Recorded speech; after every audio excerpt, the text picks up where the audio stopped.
본부장이 말한다 조팀장입니다. 오늘 주제는 세계 경제 흐름을 깨트려라입니다. 경제 흐름을 어떻게 깨트리죠? 너무 어려운데. 가끔씩 어려운 얘기도 좀 하겠습니다. 예, 사실 여러분들께서 지금까지 면접 준비하면서 뭐 기업 정보나 이런 것들에 대해서는 지금 거의 빠삭하잖아요. 그쵸.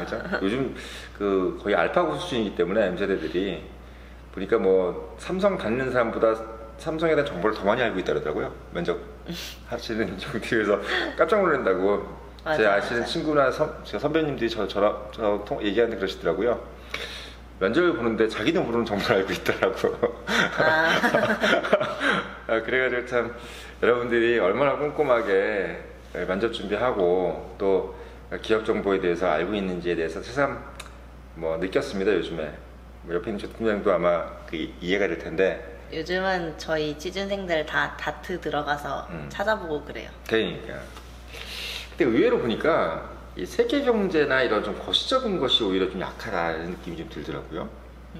옛날에는 반대로 저희 세대 같은 경우는 너무 좀 거시적인 게 문제였는데 또 요즘 우리 젊은 세대들은 또 너무 미시적으로 가는 게 또 강점인 것 같아요.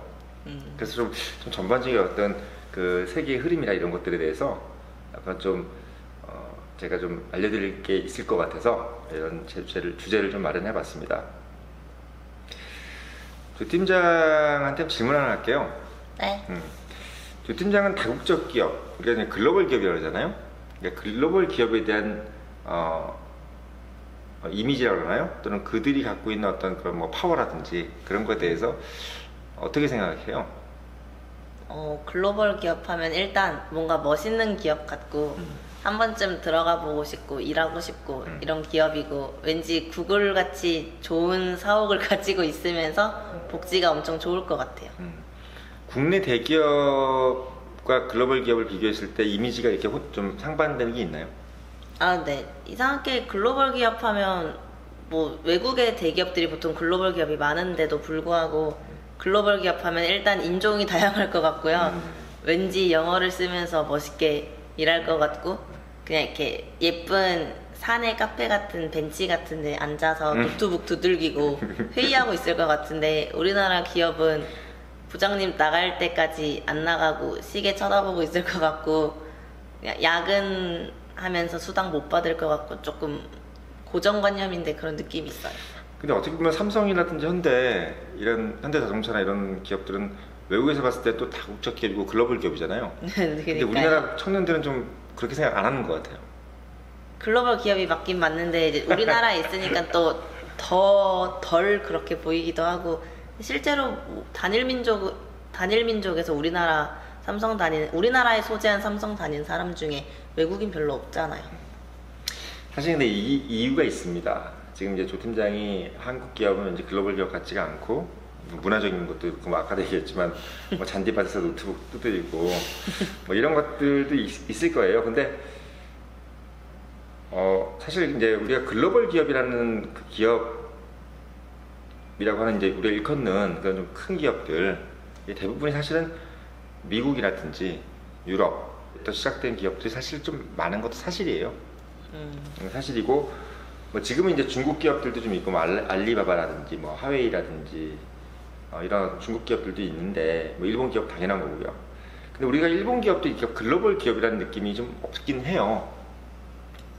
그렇죠? 일본 사람들도 그렇게 생각을 하고 있고. 근데 유독 그러니까 유럽이라든지 서구 미국 이런 쪽에서 이제 나온 기업들을 우리가 이제 글로벌 기업을 하고 있는 이유가 사실은 그 글로벌 기업이 만들어진 역사가 딱 대항해 시대 이후로 만들어진 거기 때문에 그래요. 그러니까 말하자면 우리가 콜럼버스가 아메리카를 발견하고 그때부터 막 어마어마하게 막 외국으로 진출해서 식민지 만들고 막 그랬잖아요. 네. 그래서 유럽에서 막 아시아로 넘어오고 남미로 가고 막 이랬던 것들을 다 주도했던 역사를 가졌던 그런 기업들이 지금 우리가 알고 있는 이제 그 유럽이라든지 미국에 있는 다국적 기업들이에요. 물론 뭐 최근에 20세기에 만들어진 기업들도 상당히 많지만 우리가 뭐 로스차일드라든지 뭐 이런 기업들은 뭐 금융 그룹이잖아요. 뭐 이런 그룹들은 뭐 한 3, 400년 된 거죠. 뭐 이런 식으로 이제 얘기가 되는 겁니다. 그래서 여러분들한테 좀 제가 이제 말씀드리고 싶은 거는 이 기업이라는 것은 어떻게 보면은 또 다른 가문이에요. 가문. 그러니까 원래는 대항해 시대 이전까지는 국가라는 개념이 잘 없었습니다. 그래서 기업만 있고 가문만 있었죠. 근데 그 가문이 기업이 된 건데 그게 이제 16세기, 17세기, 18세기 가면서 이게 국가라는 가문이 생긴 거예요. 근데 그 가문이 왜 생겼냐면 이제 국민들이 모여서 우리도 이제 큰 가문을 만들자. 그래서 어떻게 보면 정부라는 가문이 생긴 거죠. 물론 여기 있는 이 정부는 자기가 이제 소유할 수는 없지만 공공 가문인 거죠. 말하자면. 그래서 경제 주체들이 우리 대한민국 안에서 보면은 이 정부라는 가문, 그리고 대기업이라는 가문, 그 다음에 다국적 기업은 외국 가문. 이 세 가문들의 싸움이에요. 그 세 가문들의 어떻게 보면 서로 간의 균형과 견제 이런 것들의 연장선상이다. 그래서 한국에 들어와 있는 외국계 기업 같은 경우도 뭐 조금만 뭐 클레임을 하면 정부에서 그냥 대충 막 들어줘요. 왜 들어주냐면 한국 내에서 만약에 진출했던 맥도날드라든지 이런 어떤 기업들한테 만약에 불이익이 가면 한국에 있는 기업들이 미국에서 장사하기가 힘들어요. 아, 그렇구나. 그래서 이제 이 외국에서 특히나 외국에서 큰 영향을 받고 있는 어떤 다국적 기업 같은 경우는 그 국가가 예를 들면은 만약 무역에 치중돼 있거나 상당히 수출량이 많거나 이렇게 됐을 경우에 상당히 몸을 살립니다. 그래서 중국 같은 경우도 미국한테 지금 꼽혀 있어요. 왜냐하면 중국이 미국에 엄청나게 제품을 수출하고 있기 때문에 그렇죠. 그래서 미국에 들어가 있는 기업들한테 중국이 함부로 못해요. 예. 그런 부분들을 여러분들이 좀 이해를 해주면 좋고요. 그리고 다국적 기업에서 왜 이제 아까 조 팀장이 얘기했듯이 우리나라에 있는 기업들은 왠지 다국적 기업 같지 않고 외국은 그러냐면 아까 뭐 유럽, 미국, 대항해 시대 이런 얘기도 했지만 다국적 기업들이 가장 진출하고 싶어하는 지역은 아시아입니다. 그러니까 우리는 반대잖아요. 아시아에 있는데 그들한테 물건을 팔러 갔잖아요. 실제로 다국적 기업들은 그러니까 이미 디벨롭드 컨트리라고 그러죠. 선진국. 거기서는 사실 어떻게 보면은 성장의 가능성이 매우 적어요. 기업이. 이미 많이 성장돼 있기 때문에. 그래서 우리가 기업은 저도 그랬지만 이제 기업은 항상 뭘 보냐면 전년 대비 얼마 성장했냐 이게 중요해요. 너희 기업 그게 CEO들도 그걸로 평가를 받아요. 너희 전년 대비 얼마 성장했어? 근데 이미 공부를 너무 잘해. 이런 사람들은 점수 오르기가 더 어렵잖아요. 맞아. 그러니까 미국이라든지 뭐 런던이나 프랑스에 있는 다국적 기업들이 훨씬 더 생산성이 높은 건 사실일지라도 전년 대비 성장하기 되게 힘든 거야. 그래서 이분들이 항상 어디를 진출하고 싶어 하냐면 아시아라든지 또는 뭐 동남아, 아시아뿐만 아니라 남미 이런 데를 이제 가서 급성장을 하고 싶은 거죠. 그래서 그럴 것 같아요. 그렇잖아요. 그래서 항상 이제 이 사람들이 고민하는 것은 야 어디다 돈을 넣어가지고 거기서 우리가 투자 대비 수익률을 더 많이 뽑을 수 있는 곳이 어디냐. 그리고 자기도 이제 그 기업도 내부에 이런 사람도 있을 거 아닙니까? 자기도 빨리 승진하고 싶고 좋은 업적을 내고 싶은데 근데 자꾸 여기 있으면은 비슷비슷해 보이는데 내가 만약에 위험 부담은 크지만 예를 들면 한국 같은 나라 가서 거기서 예를 들면 2-3천% 성장하고 이러면은 여기다 이제 훈장 가는 거잖아요. 어떻게 보면 본사에서 엄청나게 인정받고 그 다음에 본인들 개인의 성공을 하는 거죠. 저도 이제 외국계 기업에 있었지만 제가 모셨던 분이 41에 사장돼서 오셔가지고 지금 뭐 한국에서 몇천 프로 성장하셔서 지금 뭐 아시아 총괄 사장하고 막 계시거든요. 그러니까 이런 분들 같은 경우는 그 기회를 잘 본 거죠. 그러니까 제가 말씀드리는 거는 그러니까 한국에 있는 우리가 이제 여러분들이 이제 기업에 취업을 할 때 이 다국적 기업들이 어떤 생각을 가지고 한국에 들어왔을까? 또는 어떤 생각을 가지고 이 사람들이 자카르타라든지 인도네시아, 자카르타, 말레이시아, 쿠알라룸푸르 이런 데서 왜 본사를 거기다 두고 사업을 할까를 한번 생각해 봐야 되는 거예요. 이 사람들은 높은 생산성이 아니라 높은 성장률을 위해서. 생산성은 선진국이 아주 높아요. 그리고 노동 생산성도 솔직히 말씀드리면 선진국이 훨씬 더 높습니다. 그 IT 기술 때문에요? 어떻게 보면 숙련된 노동력이겠죠. 그리고 문화적으로 봤을 때 잘 교육된. 그렇죠. 잘 교육되고 서로 간에 어떻게 보면 사회적 비용이 별로 없죠. 뭐 커뮤니케이션 비용도 별로 없고. 네. 근데 이제 그럼에도 불구하고 아시아에 와서 또는 한국에 와서 이 사람들이 사업을 하려고 하는 이유는 성장률 때문에 그래요. 전년 대비 성장률이 더 높으려고 하는 거. 그래서 여러분들이 면접을 보실 때, 다국적 기업 면접을 보실 때는 이 사람들은 전년 대비 얼마 성장하고 이런 부분들에 되게 주요 관심사, 그러니까 성장하는 것이 주요 관심사라는 것을 여러분들이 알고 계셔야 된다는 거죠. 마찬가지로 한국에 있는 대기업이 미국을 가서 사업을 하는 거나 또는 외국 어디 가서 사업을 하는 것도 만약에 우리보다 좀 못한 나라에 가서 사업하려고 하는 것은 물론 초기 투자 비용은 많이 들지만 성장 가능성을 상당히 높게 보고 간다라는 것을 여러분들이 알고 계셔야 되고, 오히려 생산성이 높고 이런 부분들은 선진국에 가서 사업을 한다, 이렇게 여러분들이 알고 있어야 돼요. 그래서 노동 생산성에 대한 생각들도 여러분들이 좀 하고 있어야 됩니다.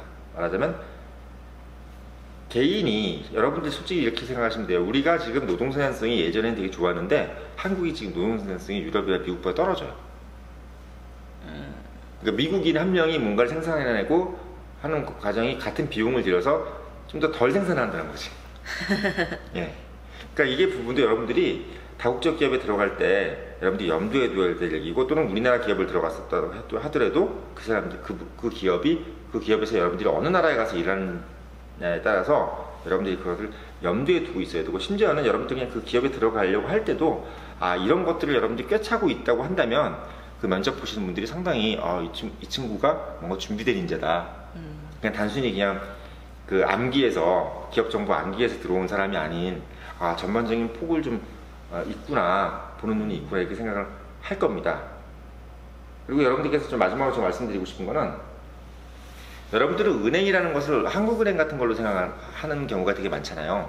네. 이번에도 우리가 한국은행이 기준금리를 인상했는데, 보통 우리가 한국은행 하면 나라의 은행이라고 생각하잖아요. 그쵸? 그쵸. 예. 근데 여러분들이 그것도 잘 생각하셔야 되는 게, 나라가 은행을 가지고 있는 국가들이 사실은 근래에는 좀 있어도 19세기까지는 거의 없었어요. 그러니까 말하자면 영국이라든지 미국 같은 나라들 같은 경우는 은행이 대부분 어떤 자본가들이 모여서 만들어낸 집단이에요.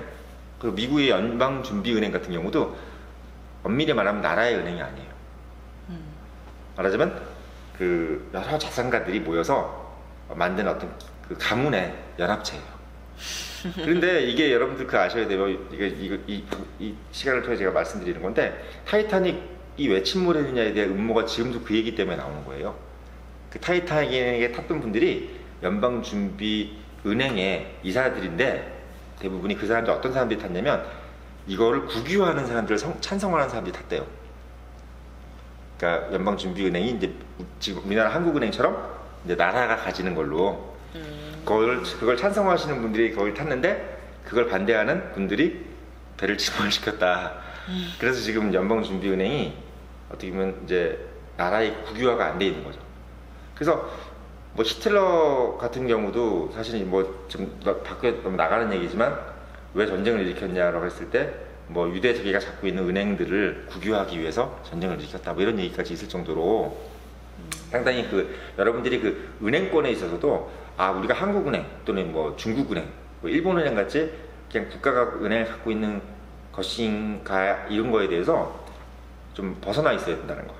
그래서 그것도 어떻게 보면 은행 자산가들의 집단이다. 이렇게 생각하고 계셔야 돼요. 그래서 여러분, 진지한데요. 그렇죠. 이걸 따로 좀 디테일한 코너를 만들어도 재밌을 것 같아요. 재밌죠. 그래서 여러분들이 사실 제가 금융권에 종사했기 때문에 여러분들한테 참 이 금융권의 비하인드 스토리에 대해서 얘기를 해줄 수가 있는데, 오늘은 뭐 그것까지 제가 음모론까지 얘기할 수는 없고, 제가 여러분들이 면접을 보는 분들을 좀 준비하는 차원에서 이 세계의 권역이라는 것이 이제 기업의 가문이구나, 어떤 자본의 가문이구나, 이런 분들이 모여서 어떤 이 세계 경제를 이끌어가 나가는 거고, 우리도 어떻게 보면 근래에 급성장을 통해서 이 대기업이라는 이런 어떤 가문들이 생겨서 어떤 경제 주체가 됐구나. 그리고 20세기, 19세기에 만들어진 이 정부라는 공공가문, 이런 어떤 이것들이 결국은 정부, 그리고 우리가 한국으로 따지면 대기업, 그리고 다국적 기업들이 서로 간에 경제 주체들이 견제와 균형을 통해서 서로 간에 경제계를, 생태계를 이루어간다, 이런 것들을 여러분들이 알고 계시면 좀 인사이트가 달라질 겁니다. 네, 오늘의 본부장이 말한다였습니다.